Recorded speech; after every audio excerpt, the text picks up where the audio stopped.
3h19, estamos de volta com o seu bate-papo da tarde. Doutor Eduardo já está aqui, né, no nosso programa, então eu já vou chamar ele, né, para a gente começar o nosso bate-papo. E depois, se for possível, a gente entra aí e fala um pouquinho a respeito do show da Shakira, lá no Rio, né, que aconteceu nesse sábado em Copacabana. Shakira que levou 2 milhões de pessoas para as praias de Copacabana e rendeu, sem dúvida nenhuma, muito lucro, né, para todo mundo ali no Rio de Janeiro, já que desde a vendedores ambulantes quanto aos hotéis, né, o comércio todo em geral em torno aí de Copacabana ficou muito visado e teve realmente bastante presença de pessoas ali fazendo o consumo dos seus produtos. Então foi realmente, no final das contas, um saldo muito positivo o show dela lá no Rio de Janeiro. Mas depois a gente entra mais um pouquinho a respeito desse assunto. Doutor Eduardo Silva, que tem um escritório, gente, anota aí se você tiver interesse, né, em procurar o doutor Eduardo, aqui na Avenida 1º de Junho, número 278, na sala 103, edifício Fagundes. O telefone de contato do Dr. Eduardo é o 379-9949-1967. Vou repetir para você, 379-9949-1967. Doutor Eduardo, muito boa tarde, seja mais do que bem-vindo ao nosso programa. Boa tarde, Daiane, boa tarde também ao Klender, boa tarde às nossas queridas ouvintes e ouvintes da Rádio Minas FM. Mais uma vez, como advogado, estou aqui para dar orientações à nossa população, falando a respeito de legalização de imóveis, falando um pouco de inventário, também orientando aí as pessoas, caso tenha alguma dúvida, né, do que fazer. Porque hoje, daí no Brasil, um último levantamento, existem mais de 80 milhões de processos. Nossa, é muita na coisa. Justiça, num todo, né? E aí, todo processo precisa de ter dois lados, né? Um Sim. autor e um requerido, né? Ou um autor ou um réu. Então, imagina, para o Brasil, que tem 230 milhões de pessoas, aí você tira as crianças, que não podem Sim. entrar com o processo, aí você tira os idosos, né, que na maioria não tem processo também, praticamente cada um tem um processo. Justo. E fora o custo que isso deve gerar aí para os cofres públicos. Nossa, mãe, porque quem não tem a justiça gratuita, ele tem que pagar as custas Sim. processuais. Aí existe uma tabela do tribunal das custas, né? Então, hoje, todo mundo tem, assim, nem que seja um probleminha jurídico. Verdade. Que gostaria de estar buscando uma resposta. É por isso que nós estamos aqui. Então, e como a gente fala muitas vezes, né, doutor Eduardo, aqui sobre a questão dos imóveis irregulares, que é onde começa boa parte dos transtornos, vamos dizer assim, quando a pessoa entra com o processo, eu gostaria que você explicasse para quem está nos ouvindo o que significa, né, o imóvel estar numa condição irregular. Olha, Daiane, na prática é o seguinte, né, um imóvel irregular é aquele que não tem registro atualizado junto ao cartório de imóveis, porque existe uma diferença entre posse e propriedade. A posse é quem está no imóvel, propriedade é quem tem o registro do imóvel.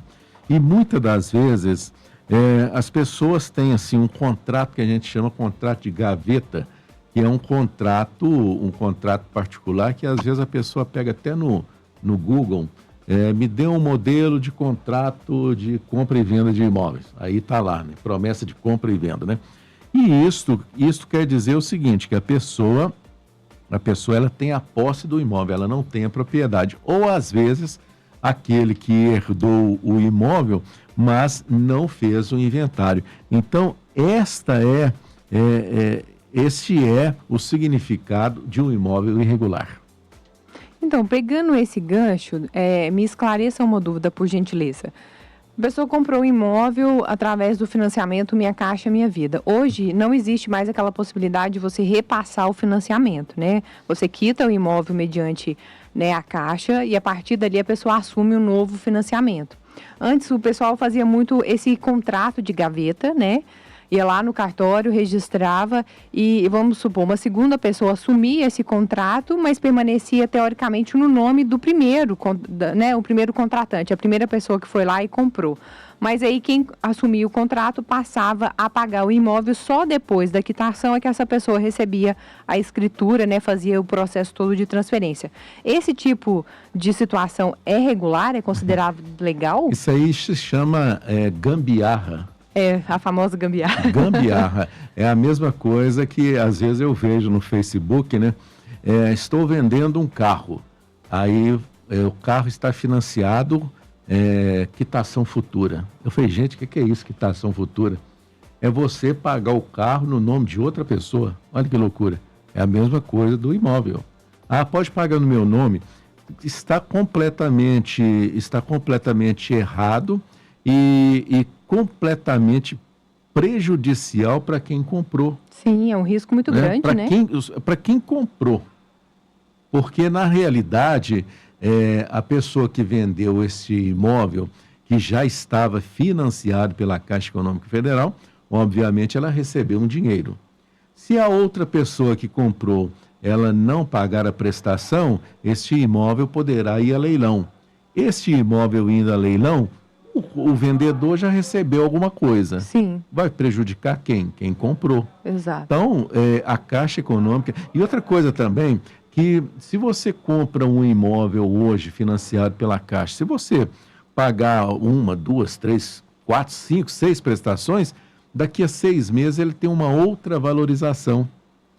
E aí você pode vender este imóvel, pode quitar o seu financiamento com a Caixa e ainda colocar um dinheiro no bolso. Sim. Então, quem vende desta forma, né, para a pessoa pagar a prestação no nome dela, está, assim, completamente errado e mais errado ainda está quem comprou. Muito perigoso. Que pode perder. Nossa. E falando sobre os riscos, né, além desses que você mencionou, de se comprar um imóvel que está irregular, quais outros riscos a gente pode acrescentar nessa lista aí? Eu acho que o ponto mais crítico, né, que a gente pode levantar aqui e que eu vejo é o de perder o imóvel. De perder o imóvel. Ah, mas eu sou o comprador de boa-fé, que inclusive está lá no Código Civil, né, o comprador de boa-fé.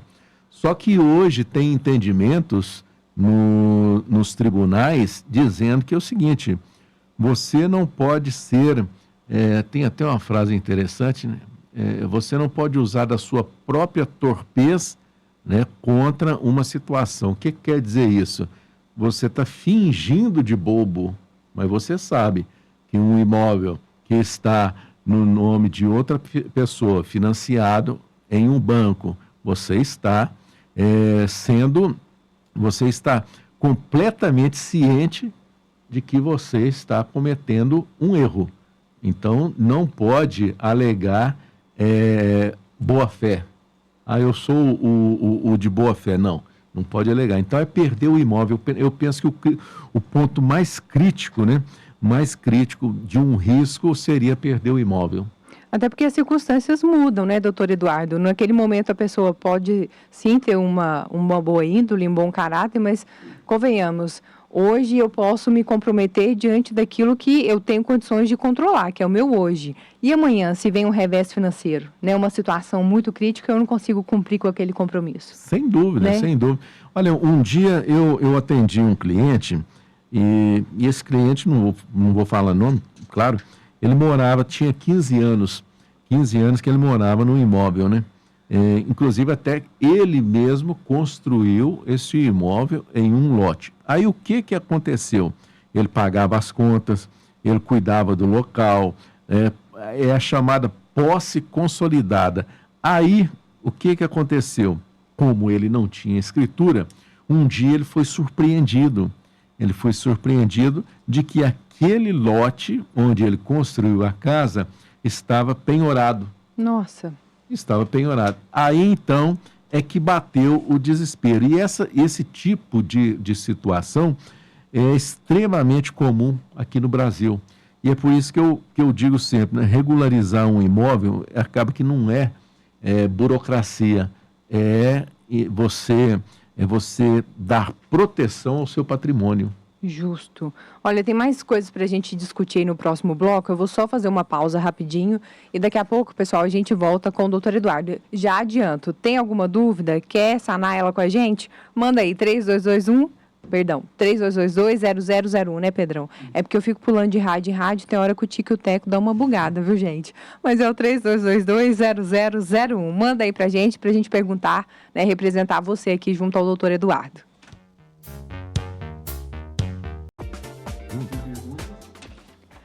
Muito bem, voltando com seu bate-papo da tarde, nós estamos hoje com a ilustre presença, né, do doutor Eduardo Silva aqui no nosso programa. Ele que está esclarecendo muitas dúvidas aqui para nós, inclusive as minhas no particular aqui também, viu, gente? Estou aproveitando aqui para fazer as minhas perguntas, mas chegou um recadinho muito importante para o doutor Eduardo, olha só. Meu nome é Jairo e eu gostaria de mandar um grande abraço para o doutor Eduardo Silva. Ele foi meu amigo da faculdade na FACED. Quero também parabenizá-lo pelos esclarecimentos. Estou escutando aqui de São José do Rio Preto, São Paulo. Que bacana, né? Muito bom. A gente chamava ele de Jairão. Que bacana, irmão, que bom saber que você está ouvindo e bom saber que você está aí em São José do Rio Preto, bacana demais, não? Muito bacana. Eu creio que eu fiz uma aula lá na sala dele, ele fazia o curso de contabilidade, e aí eu fui pagar umas matérias na sala dele, se não me engano, de contabilidade. Bacana, Jairão, um abraço para você, meu irmão, Deus abençoe, viu? Obrigado, viu, Jairo, pela companhia. Abraço para você e todo mundo aí de São José do Rio Preto. Chegou uma ouvinte nossa aqui também, mandando, um ouvinte, né, o Antônio, parabenizando desde já pelo programa e fazendo uma perguntinha para você, doutor Eduardo. Vamos a ela. Ele falou o seguinte: moro em um condomínio e somos 6 proprietários. Temos que fazer uma reforma urgente na parte externa. Porém, um dos proprietários disse não ter condições financeiras para a reforma. Qual que é a orientação a respeito desse caso? Essa questão aí de condomínio é complicada, né? Porque condomínio quer dizer, né, um conjunto de pessoas vivendo num lugar. E ninguém é obrigado a estar vivendo no mesmo lugar. No caso de inventário que a gente fala, né? Quem não quer vender sua parte ou aquele que quer vender tem a ação de extinção de condomínio. Agora, se o prédio necessita de uma reforma, obviamente ele vai ter que arcar com as despesas, porque vocês têm um caminho da seguinte forma, não sei se vocês têm aí, claro que todo prédio tem a sua convenção de condomínio, então a primeira coisa que você deve fazer é buscar a convenção de condomínio do seu prédio. Se você não tiver essa convenção de condomínio, ela está lá no cartório de imóveis, todo prédio tem a sua convenção de condomínio, e lá então a convenção de condomínio ela vai reger a obrigação de cada um. Porque nesse caso aí, se os outros arcarem com as despesas da parte dele, obviamente os outros terão que cobrar dele e ele responderá, inclusive, com a sua parte do apartamento. É uma ação de cobrança. Sim. Porque os outros não podem ser prejudicados em detrimento de uma pessoa que não tem condição. Então, ou ela vende o apartamento dela, ou ela conversa com os outros, mas tem que fazer. Entendi. Olha, Antônio, se você precisar de mais informações, né, a gente vai enviar para você, viu, o telefone aqui do doutor Eduardo, para você entrar em contato com ele, tá certo? Outra perguntinha que chegou aqui para nós é da Thaís, e ela falou: meu marido tem um lote, eram 3 irmãos e um faleceu. Para o inventário agora é dividido para os 2 irmãos, porque no caso o irmão deixou 3 filhos e esposa. Não entendi exatamente, não sei se eu entendi completamente, Thaís, a sua pergunta. O marido tem um lote, eram 3 irmãos e um faleceu. E o inventário agora, ele vai ser dividido entre os 2 irmãos, ou no caso desse que faleceu, entre a esposa e os 3 filhos também, pelo que eu entendi. Bom, eu quero entender que esse lote aí estava com os 3 irmãos. Sim. Né? Os 3 irmãos, que era o esposo dela, né? É ele que faleceu? Não, o cunhado. O cunhado, Isso. ok. O cunhado, então, faleceu, o que vai acontecer? o inventário será feito e os herdeiros, a esposa terá direito a depender da comunhão do casamento, né? Vai depender em que regime que eles casaram. E aí os filhos são herdeiros automaticamente desse seu cunhado. Entendi. Tá aqui. Chegou mais uma perguntinha aí, Pedro? Abre aí pra gente, por favor. Você chama Pedro, né? Uma hora eu falo Pedrão, outra hora eu chamo de Clender. E por aí vai. Ó, mandou... Aqui tá... O Jairão agradecendo o abraço. Um abraço para ele. O resto o pessoal ainda está digitando. Enquanto isso, deixa eu fazer outra pergunta para você, doutor Eduardo. Quem mora, por exemplo, há muitos anos no imóvel, ele pode fazer o chamado uso capião ali, se tornar dono do imóvel? Pode. Só que o uso capião, ele é um instrumento para provar. Você tem que provar nele só a posse. E aí dependerá do tempo em que você está nesse imóvel. Então, nós temos uso capião 2 anos, 5, 10 e 15 anos. 15 anos é uso capião extraordinário. Esse aí, você não precisa de ter título nenhum de compra e venda. Você tem que ter só a prova da posse. Prova da posse. E como que é essa prova? Primeiro, nós vamos fazer um memorial descritivo, ali de um croquis do terreno. E ali então, nós vamos colocar o confrontante da esquerda, da direita, do fundo, né? E aí, depois, nós vamos trazer as provas da posse, porque os confrontantes, eles já são testemunhas, prova testemunhal. E aí, depois vem a prova material, contas no seu nome. Conta de luz e de água hoje já não tem mais aquela força que tinha, porque hoje conta de luz e água todo mundo pode ter no nome. Sim. Né? Então é uma prova fraca, bem fraca. Mas tem outras provas fortes, como por exemplo, você tem o seu cadastro no posto de saúde do bairro. Sim. Você tem uma correspondência do INSS para este local que você reside. CAD único, se consta o endereço também vale. Isto. Essas são provas fortes. IPTU, eu não consigo entender, Daiane, porque impostos, eles acompanham o proprietário. Sim. Condomínio, o proprietário, ele acompanha o proprietário.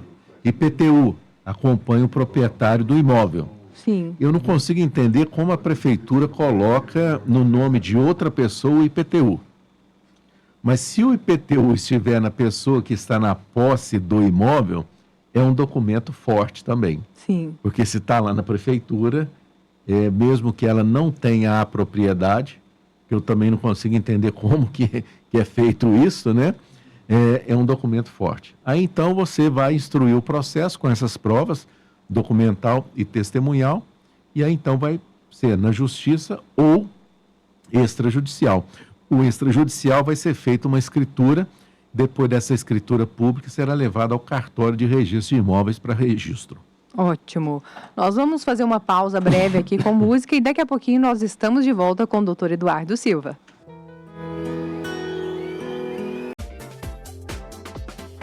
Voltando com o nosso bate-papo da tarde, falando com o doutor Eduardo Silva, esclarecendo assuntos aí de grande importância para nós a respeito de imóveis, de herança e tudo mais. Tudo e mais um pouco, né, gente? Olha, tá aqui também uma outra perguntinha. É o seguinte, doutor Eduardo, será que é possível a gente resolver a regularização de um imóvel sem entrar na justiça? Olha, na verdade, na maioria dos casos, sim.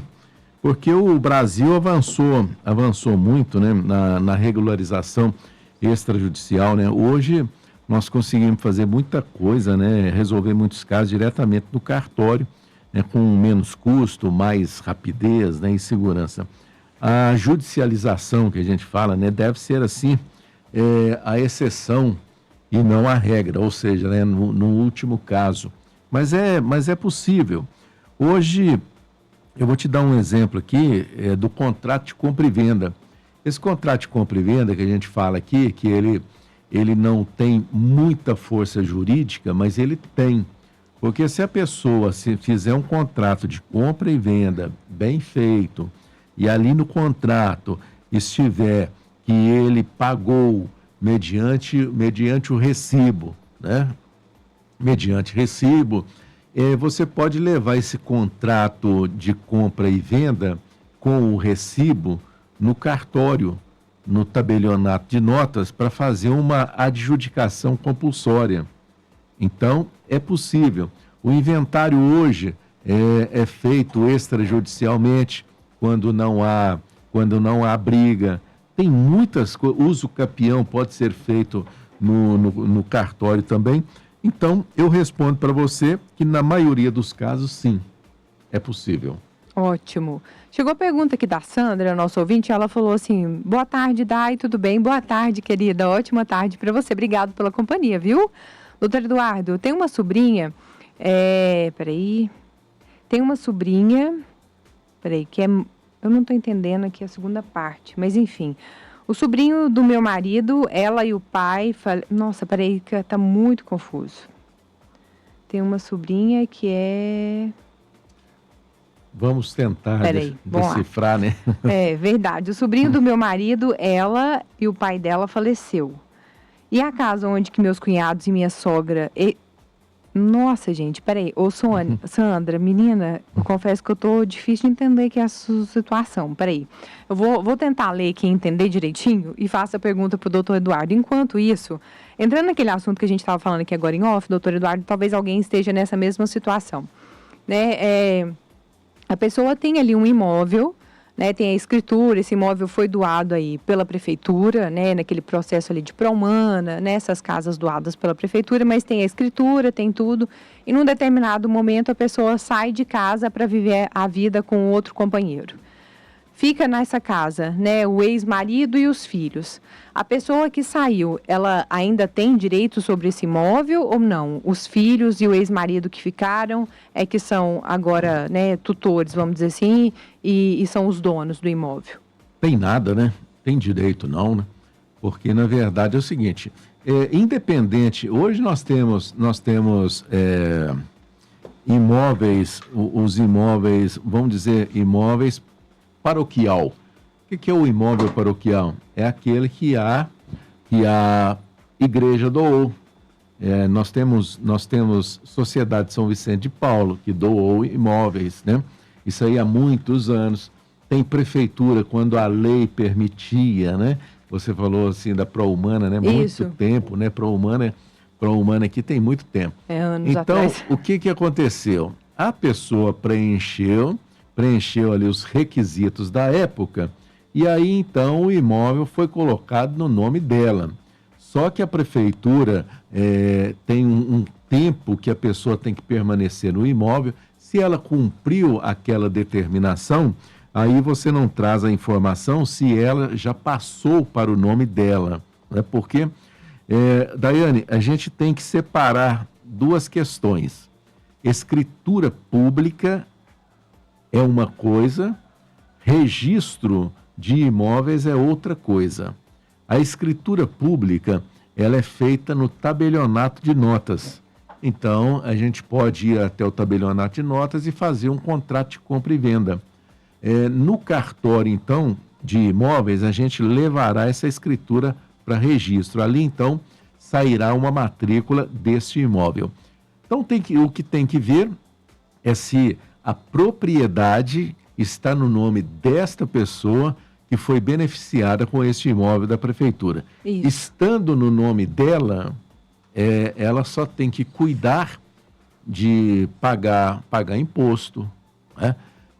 Porque as pessoas que estão lá, por exemplo, independente de ser ex-marido ou filhos, né? Podem entrar com uso capião. Sim. Mas tem que preencher os requisitos da uso capião. Então, se ela está mantendo o IPTU pago, né? O imóvel é dela. Entendi. Agora, pagar com de água e luz, isso é obrigação, né? Sim. Ela pode... o que deveria ser feito à época, né? é uma ação que a gente chama de arbitramento de aluguel, nem que seja simbólico, R$ 100, né, para afastar o uso capião. Mas nesse caso ainda tem defesa, né, porque o imóvel ela cedeu para que o ex-marido permanecesse, né, juntamente com os filhos. É uma cessão que ela fez. E nesse caso, por exemplo, quando o imóvel está no nome da pessoa, né, aí tem essa questão dos filhos. E o imóvel até então, em outras palavras, era de uso conjugal e os filhos obteriam esse imóvel, vamos dizer assim, em usufruto, né? Aí como que seria? Seria o mesmo procedimento? Conta pra gente daqui a pouquinho, depois do nosso intervalo.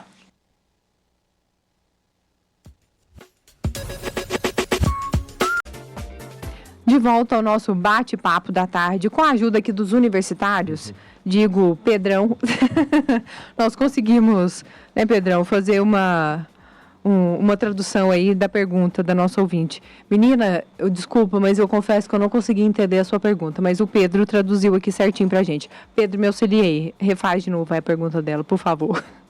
Ela quer saber, porque ela tem uma sobrinha, o marido dela tem uma sobrinha, no qual o pai dessa sobrinha dela morreu, né? A sobrinha dela é do marido dela, então quer dizer, o cunhado dela morreu. Então a casa estava no nome do cunhado. Só que morava a mãe do cunhado lá junto, a sogra dela, morava lá dentro da casa. Então todos os parentes da casa lá, os restos dos irmãos, tudo, acha que a casa é da mãe, que é da sogra, então acha que a casa é de todo mundo. Mas na verdade a casa está no nome do pai da menina, né? Que é da sobrinha dela lá. Então ela quer saber. Agora a sobrinha cresceu e quer a casa. E todo mundo acha que é dono da casa. Ah, sim, agora sim. Muito bem. E a cunhada entrou com uma ação. Isso. Campeão. Muito bem. Isso aí, parabéns, Pedro. Olha, o que acontece então? Vamos lá. Primeiro, a sobrinha. A sobrinha do falecido, né? Do pai que faleceu. Isso aí tudo eu estou trabalhando com a certeza de que o imóvel está no nome do pai dessa sobrinha. Da sobrinha. Isso. Do pai da sobrinha. Estou Uhum. trabalhando com essa possibilidade. Não é escritura, não é contrato de compra e venda, é a propriedade no nome do pai dela. Diante disto, o que acontece? O que acontecerá? Ela tem que contratar um advogado ou a advogada para que possa entrar com uma ação para pôr todo mundo para fora. Ponto, acabou. Não tem mais.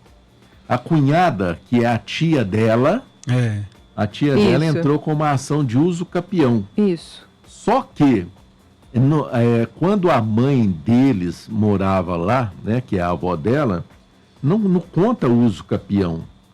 Porque isso aí a gente chama de posse tolerada. O que é a posse tolerada? É o pai deixar o filho morar em casa. Sim. Porque senão o filho vai... A mãe está lá morando. Aí depois que ela morre, vai contar tempo de uso capião para ele? Não. Não vai contar, não. Então o que a sobrinha precisa é de um advogado ou advogada, trabalhando com a possibilidade do imóvel estar no nome do pai dela, entrar com uma ação. Inclusive, você precisará de um advogado ou advogada para defender nesta ação de uso capião que a sua tia entrou. Então você vai entrar contestando essa ação de que o imóvel tem dono. O imóvel tem dono que era o seu pai que faleceu. E que o seu pai deixou a avó morar juntamente com os irmãos dele. Sim. Que são seus tios. Isso. E no caso ali a herança é da sobrinha mesmo, né?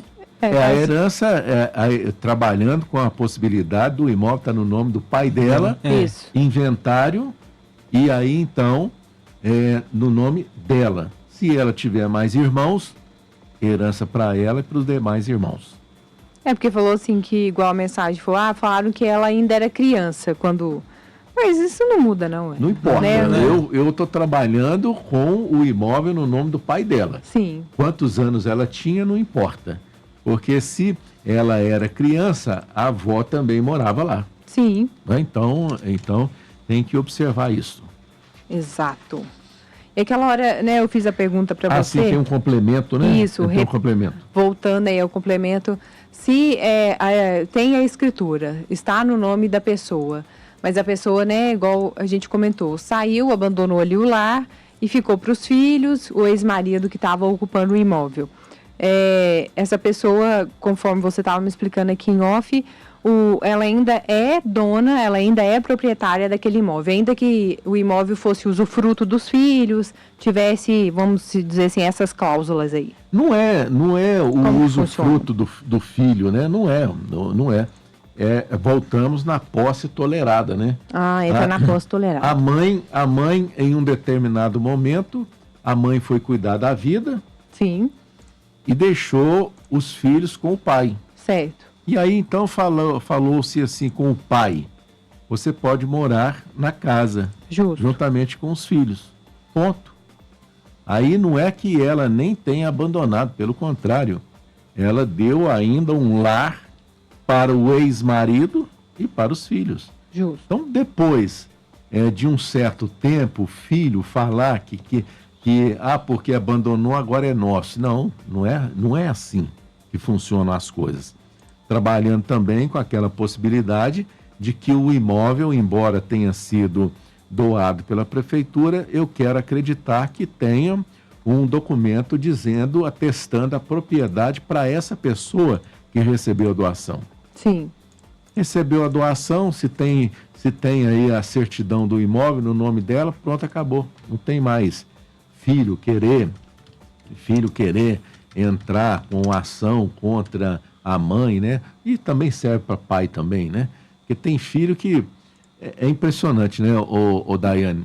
O problema de família só muda os personagens. É verdade. E os nomes. Só muda alguns casos nem nome. Então toda família tem aquele filho que constrói um puxadinho na casa da mãe, só que não pode, ele vai perder porque não pode construir sem a autorização dos demais, né, que tem que ser por escrito. Aí tem o pai que deixa o filho morar no imóvel, aí depois o filho quer tomar o imóvel do pai, não tem isso, né? Aí depois tem também aquelas pessoas, os filhos que querem dividir o lote com a mãe e o pai vivo. Não existe isso. Infelizmente, isso acontece em quase todas as famílias. Vou falar do Brasil, né? Eu não sei lá fora, né? Infelizmente. Mas nesse caso aí, primeira coisa que ela deve fazer é saber se o imóvel está de propriedade dela. Certo. E nesse caso, até você falou e tocou no assunto sobre a questão de deixar o imóvel, uma situação também, né, de um casal em específico, a esposa faleceu, né, tem 2 filhos, o marido casou de novo, essa pessoa, né, vamos colocar aí, a madrasta entrou, como que fica a questão de, por exemplo, a posse dos bens? Seria interessante fazer um inventário, esse pai em vida, para regularizar a situação, uma vez que, né, o que se tem ali de propriedade foi constituído do primeiro casamento? Bom, vamos lá, né? A esposa faleceu e o marido, então, constituiu uma nova família. Certo. Né? Só que ele já tinha um imóvel. Certo. Um imóvel que ele, vou dizer, estava dentro do imóvel. Né? E aí, então, esta pessoa, que vamos supor que seja que esse marido, né, ele tenha filhos, né? Então a madrasta, ela vai e pensa que tem parte naquele imóvel que está hoje. Qual que é a situação para ela ter parte nesse imóvel hoje? Deveria ter feito o inventário da esposa que faleceu. Sim. Para regularizar a posse do marido, que é o meieiro, no caso 50%, e 50% para os filhos. Não sei se é 1, se é 2, se é 3, né? 2 filhos. Ponto. Aí então fez o inventário da mãe. E aí então ele constituiu outra companheira. Dali para frente, o que que ela tem direito se ela fizer uma melhoria no imóvel? Aí, então, ela terá direito naquela parte em que ela participou ajudando a manutenção do imóvel. Você entendeu? Entendi. Fez uma coberta. Aí a coberta ela terá direito daquilo que foi gasto meio a meio. Não do imóvel num todo. Ela terá da participação dela depois desse, vou dizer aqui, do inventário, mas é importante fazer, se não fez, é importante fazer. Entendi. Entendeu? Ótimo. Um exemplo mais simples, por exemplo, a pessoa, ela casou, só que ela comprou o imóvel da Caixa. E ali, então, quando ela casou, ela tinha 100 prestações pagas de 300. E ali, quando casou, a esposa passou a ajudar na prestação do imóvel. Sim. E aí eles separaram com 200 prestações pagas. Ela terá direito no total? Não. Somente das 100 prestações que ela ajudou a pagar, que a gente chama de direitos aquisitivos. No caso da melhoria, como você se referiu, então seria, vamos supor, foi gasto 10 mil em melhorias. Isso. Ela tem direito a metade dessa restituição aí. Isso. Quando ela deixar ou se eles separarem. Entendi, agora entendi. Olha, tem muita coisa, né, gente, que a gente vai aprendendo por aqui. E tem mais coisas, obviamente, para a gente aprender. Doutor Eduardo, agradeço muito a sua presença aqui. Semana que vem te aguardo ansiosa para a gente continuar o nosso assunto. Eu que agradeço, Daiane. E eu sou também a mesma coisa assim do ouvinte que está nos ouvindo nesse momento.